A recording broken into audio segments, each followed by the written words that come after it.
तो आज हम हमारा एनिमल फिजियोलॉजी और बायोकेमिस्ट्री का जो आपका सेकंड पेपर है, इसके 5वें चैप्टर पर आ गए हैं, उत्सर्जन की कार्य की। तो सबसे पहले कि हम उत्सर्जन के बारे में बात करें, उसके पहले हमें ये जानना होगा कि उत्सर्जन की आवश्यकता हमारे शरीर में क्यों होती है। तो सजीवों के लक्षण हम जानते हैं कि सजीवों को ऊर्जा की आवश्यकता होती है, और ये ऊर्जा कहाँ से मिलती है? उपापचय से। और हमारे शरीर में होने वाली विभिन्न क्रियाओं के लिए इस ऊर्जा की आवश्यकता होती है। लेकिन जब हम इस ऊर्जा की प्राप्ति करते हैं, उस समय पर कुछ हानिकारक पदार्थों का भी निर्माण इसके द्वारा होता है। सेलुलर रेस्पिरेशन की अगर हम बात करें, कोशिकीय श्वसन की, तो वहाँ पर आपने पढ़ा है कार्बोहाइड्रेट और कुछ मात्रा में वसा के उपापचय से कार्बन डाइऑक्साइड और जल की प्राप्ति होती है, और इसके साथ में ऊर्जा जो है वो बनती है। तो कार्बोहाइड्रेट और वसा को अगर हम देखें, उनका रासायनिक संगठन अगर हम देखें, तो ये कार्बन, हाइड्रोजन और ऑक्सीजन, इन तीन मॉलिक्यूल से मिलकर के और बने होते हैं। इससे बन क्या रहा है आपका? कार्बन डाइऑक्साइड और वाटर, जल की प्राप्ति हमें यहाँ पर हो रही है। तो ये जो जल बना है हमारा, ये शरीर की विभिन्न क्रियाओं के काम में आ जाता है। और कार्बन डाइऑक्साइड पिछले चैप्टर में हमने पढ़ा है रेस्पिरेशन में कि ये लंग्स के द्वारा शरीर से बाहर जो है वो निकाल दी जाती है। ओके, तो कार्बोहाइड्रेट और वसा के उपापचय से जो अपशिष्ट पदार्थ बने हैं, इन अपशिष्ट पदार्थों को शरीर से बाहर निकालने के लिए हमें कोई विशिष्ट ऑर्गन, किसी विशिष्ट अंग की आवश्यकता नहीं होती है। लेकिन चलिए इसमें हम देख लेते हैं कि कार्बन डाइऑक्साइड जो बनी है वो श्वसन अंगों के द्वारा बाहर निकाल दी जाती है, और जल जो है वो काम में आ जाता है। लेकिन एक तीसरा इंपॉर्टेंट घटक है हमारे भोज्य पदार्थों का, वो है प्रोटीन। और प्रोटीन में कार्बन, हाइड्रोजन और ऑक्सीजन के अलावा नाइट्रोजन भी पाया जाता है। पढ़ चुके हैं हम इसके बारे में, डाइजेशन वाले चैप्टर में डिटेल में हमने वहाँ पर बात करी है कि प्रोटीन जो है वो अमीनो अम्लों के बहुलक होते हैं, यानी कि ये कई अमीनो अम्ल पेप्टाइड बॉन्ड के द्वारा जुड़ करके और प्रोटीन का निर्माण वहाँ पर करते हैं। तो अमीनो अम्लों का संरचना हमने देखी थी वहाँ पर कि उसके अंदर NH2 ग्रुप जो है वो पाया जाता है। तो जब इसका उपापचय होता है, तब ये नाइट्रोजन जो है वो अमीनो ग्रुप के रूप में वहाँ से बाहर निकलती है। और इसका क्या होगा कि ये अमोनिया, यूरिया और यूरिक अम्ल का निर्माण विभिन्न प्रक्रियाओं में इसके द्वारा होता है। इन पदार्थों को हमारे शरीर से बाहर निकालने के लिए हमें कुछ विशिष्ट अंगों की आवश्यकता होती है। जो वर्टिब्रेट्स हैं, जिनमें कशेरुकदंड पाया जाता है या कशेरुकी जिनको हम कह रहे हैं, उनमें ये क्रिया किडनी या वृक्क के द्वारा संपन्न होती है। तो यहाँ हमारा एक इम्पोर्टेंट क्वेश्चन बनता है, उत्सर्जन किसे कहते हैं? इसके बारे में 1 नंबर का क्वेश्चन जो है वो एग्जाम में पूछा जाता है। तो सामान्यतः प्राय हम ये कहते थे कि अपशिष्ट पदार्थों को शरीर से बाहर निकालने की क्रिया को उत्सर्जन कहते हैं। नहीं, जो नाइट्रोजन उपापचय के अपशिष्ट पदार्थ बनते हैं, उनको शरीर से बाहर निकालने की क्रिया को उत्सर्जन कहा जाता है। तो इसको हम किस प्रकार से लिखेंगे कि नाइट्रोजन युक्त उपापचयी अनुपयोगी पदार्थों को शरीर से बाहर निकालने की क्रिया को उत्सर्जन कहते हैं। और इस प्रक्रिया में जो अंग सहायता प्रदान करते हैं, उनको हम उत्सर्जी अंग कहते हैं। ठीक है, तो हमारे दिमाग में ये आना चाहिए क्वेश्चन कि इसकी आवश्यकता क्यों पड़ी। तो इसके लिए एक टर्म है होम्योस्टेसिस, समस्थैतिकता। इसके ऊपर भी क्वेश्चन पूछा जाता है कि समस्थैतिकता शब्द का प्रयोग सर्वप्रथम किसने किया था? इसका आंसर होगा कि समस्थैतिकता या होम्योस्टेसिस शब्द का सर्वप्रथम उपयोग क्लॉड बर्नार्ड के द्वारा किया गया था। अब ये क्या होता है कि कोई भी सिस्टम जिस स्थिति में है उसी स्थिति में उसको बनाए रखना, ये समस्थैतिकता कहलाता है। तो ये समस्थैतिकता डिस्टर्ब किस तरह से हुई कि हमारे शरीर में ये उत्सर्जी उत्पाद बने, अमोनिया, यूरिया और यूरिक एसिड। यदि इन उत्सर्जी पदार्थों को शरीर के बाहर नहीं निकाला जाएगा तो ये हानिकारक हैं, और इसके कारण से ये जो स्थिति हमारे शरीर के अंदर बनी हुई है उसको परिवर्तित करने का प्रयास करेंगे, यानी कि हमारा ये होम्योस्टेसिस को डिस्टर्ब करेंगे। इससे क्या होगा, आंतरिक वातावरण जो है वो बदलेगा, और इसके साथ साथ आपका अम्ल और क्षार का जो बैलेंस है, संतुलन है, वो आपका डिस्टर्ब हो जाएगा। और अगर लंबे समय तक हमारे शरीर में ये नाइट्रोजन उपापचय के अपशिष्ट पदार्थ एकत्रित होते रहें तो प्राणी की मृत्यु हो जाती है, हो सकती है, हो जाती है। इसलिए इनको निकालना शरीर से आवश्यक है।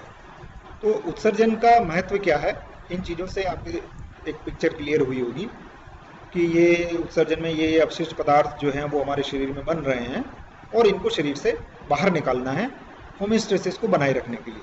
होम्योस्टेसिस शब्द क्लॉड बर्नार्ड ने 1885 के अंदर दिया था, ये भी आपको याद रखना है। ओके, तो पहली चीज़ हो गई कि उत्सर्जन जो है वो हमारे शरीर में समस्थैतिकता को बनाए रखने के लिए आवश्यक होता है, ये जो क्रिया हो रही है। दूसरी चीज़, इस क्रिया में हो क्या रहा है कि जो उपापचय के द्वारा हानिकारक पदार्थ बन रहे हैं, अमोनिया, यूरिया, यूरिक एसिड, इसके अलावा भी कई पदार्थ हैं जिनके बारे में हम बाद में चर्चा करेंगे, जैसे आपका क्रिएटिन हो गया, क्रिएटिनिन हो गया, ये भी बहुत हानिकारक पदार्थ हैं लिविंग सिस्टम्स के लिए। तो इनको शरीर से बाहर निकाला जाता है, और जब बाहर निकालेंगे तो क्या होगा, हमारे शरीर में वही स्थिति जो कि इनके बनने के पहले थी वो आ जाएगी, यानी कि हम कहाँ आ गए हैं, होम्योस्टैटिक स्टेट के अंदर आ गए हैं, समस्थैतिक स्थिति में हम वापस आ गए हैं। ओके, अब विभिन्न प्राणियों में उत्सर्जन किस प्रकार से होता है, कौन कौन से अंग इनमें होते हैं, इनके बारे में हम थोड़ी चर्चा कर लेते हैं। यहाँ पर सबसे पहले हम देखते हैं इनवर्टिब्रेट्स में उत्सर्जन किस प्रकार से होता है, अकशेरुकियों में होने वाला उत्सर्जन। तो जो एक कोशिकीय जंतु हैं उनमें, क्योंकि उनका पूरा शरीर जो है वो एक कोशिका से बना हुआ है, इसलिए वहाँ पर कोई अलग से अंग की बात तो हम सोच भी नहीं सकते हैं, क्योंकि अंग तंत्र वहाँ पर नहीं है। उनका जो लेवल ऑफ ऑर्गेनाइजेशन है, संगठन के स्तर हैं जिनके बारे में आपने फर्स्ट ईयर में पढ़ा है, वो कोशिका स्तर का है। तो वहाँ पर सारे कार्य जो हैं वो एक ही कोशिका के द्वारा किए जाने हैं। तो जो उत्सर्जित पदार्थ बने हैं, इन उत्सर्जित पदार्थों को जो लिमिटिंग मेम्ब्रेन है, प्लाज्मा झिल्ली या सेल मेम्ब्रेन जिसको हम कह रहे हैं, उससे विसरण के द्वारा ये हो जाती है। विसरण की क्रिया के बारे में हम फर्स्ट चैप्टर में ट्रांसपोर्ट एक्रोस मेम्ब्रेन और ऑस्मो रेगुलेशन में डिटेल से बात इसकी कर चुके हैं। एक तो ये चीज़ होगी। दूसरा, प्रोटोजोअन्स में कुछ जंतुओं में संकुचनशील रसधानी यानी कि कॉन्ट्रेक्टाइल वैक्यूल जो है वो इस क्रिया में मदद करती है। कॉन्ट्रेक्टाइल वैक्यूल जो है वो, जैसे जो एनिमल हाइपोटोनिक सॉल्यूशन में रह रहे हैं, जैसे कि फ्रेश वाटर एनिमल्स, उनके शरीर में लगातार पानी अंदर जाता रहेगा। इस पानी को अगर शरीर से बाहर नहीं निकाला जाएगा तो सेल जो है बस्ट हो जाएगी और एनिमल की डेथ हो जाएगी। तो इसके लिए वहाँ पर क्या पाया जाएगा, कॉन्ट्रेक्टाइल वैक्यूल्स पाई जाती हैं, जो कि इस पानी को इकट्ठा करके और शरीर से बाहर निकालती है। इस क्रिया के साथ में उत्सर्जन का काम भी अपने आप हो जाता है। चलिए हम इससे कुछ अधिक विकसित प्रकार के प्राणियों पर चलते हैं, जैसे आपका स्पंज, पॉरीफेरेंस और सिलेंट्रेट्स। इनमें जो अनुपयोगी पदार्थ हैं उनको एपिडर्मिस की कोशिकाओं से सीधे बाहर निष्कासित कर दिए जाते हैं, नंबर एक। दूसरा, जो एंडोडर्म है उसकी कोशिकाएं, जो इनमें पॉरीफेरेंस में कैनाल सिस्टम पाया जाता है, और सिलेंट्रेट्स में एक गुहा पाई जाती है जिसको कि हम गैस्ट्रोवेस्कुलर कैविटी या जठर वाहिनी गुहा कहते हैं, जो कि एक ही ओपनिंग से खुलती है और उसी से बंद हो रही है, यानी कि आपका एंट्री भी उसी से होगी और एग्जिट भी उसी से होती है। तो उस कैविटी के अंदर डाल दिए जाते हैं, और वो कैविटी जब बाहर निकालेगी सब्सटेंसेस को, उसके साथ ये अपशिष्ट पदार्थ भी बाहर निकल जाएंगे।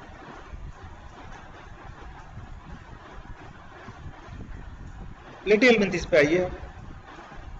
प्लेट वर्म्स, चपटे कृमि, इनमें विशिष्ट उत्सर्जी अंग के रूप में थोड़ा डिफरेंशिएशन हमें यहाँ देखने को मिला है पहली बार, कि ज्वाला कोशिकाएं यहाँ पर उपस्थित होती हैं जो उत्सर्जी अपशिष्ट को सीधे शरीर से बाहर निकालने का काम करेगी।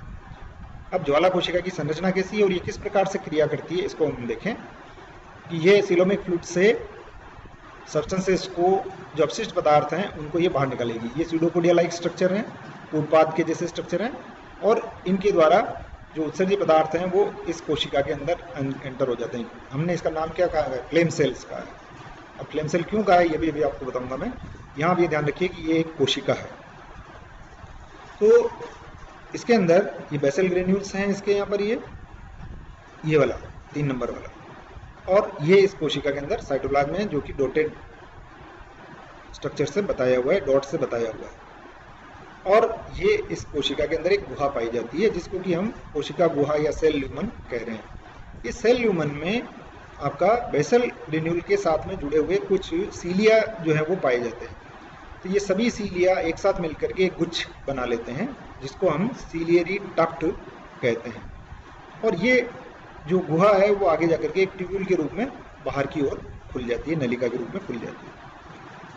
तो इस कोशिका को हमने फ्लेम सेल या ज्वाला कोशिका क्यों कहा है? क्योंकि ये जो फ्लैजिलम का जो मूवमेंट होता है वो बिल्कुल इस तरह से होता है जैसे कि हवा से दीपक की लो जो है वो कांपती है, थरथराती है।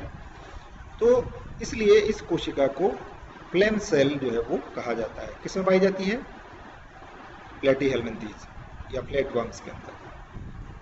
इसके बाद आ जाइए आप एनेलिडा में। एनेलिडा में सेप्टल नेफ्रिडिया के द्वारा जो देह गुहा द्रव है, तरल सीलोमिक फ्लूइड है, उससे इसको बाहर निकाला जा रहा है। ये इसका स्ट्रक्चर है, देखिए अब यहाँ पर ये फनल लाइक स्ट्रक्चर है। इसको नेफ्रोस्टोम्स जो है वो कहा जाता है। ये इसका माउथ है, ये नेक है, और इस तरह से इसके अंदर पदार्थ घूमता हुआ ये आपका वापस बाहर निकल जाता है। ये इसकी लिम्ब है ना। इसका स्ट्रक्चर आपने लोअर क्लासेज में पढ़ा है, इनवर्टिब्रेट्स में पढ़ा है। आप आ जाइए आप इंसेक्ट ग्रुप के ऊपर, आर्थ्रोपोड्स में।